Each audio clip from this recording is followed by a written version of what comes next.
पु ल देशपांडे यांची अतिशय सुंदर कविता. कवितेचं नाव आहे पार्टी नकोय मित्रा तुझी. पार्टी नकोय मित्रा तुझी, येऊन फक्त भेटत जा. काय चाललंय मनात तुझ्या, भेटून फक्त बोलत जा. मोकळं सोड स्वतःला जरा, कधीतरी मोकळं होत जा. हलकं वाटेल तुझंच तुला, मन रिकामं करत जा. जुन्या आठवणी गप्पा गोष्टी आमच्यात सुद्धा रमत जा. आलेच कधी वाईट विचार, बिंदास्त फोन करत जा. काय आहे आयुष्य अजून, निदान मनातलं वाटत जा. पहा किती फरक पडतो, आनंद तेवढा लुटत जा. जीवनाच्या उत्तरार्धात आलोय, संपर्कात तेवढं राहत जा.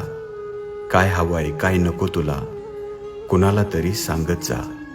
मित्र असतात कशासाठी, मैत्री तेवढीच जपत जा. आम्ही फक्त मस्त जगू.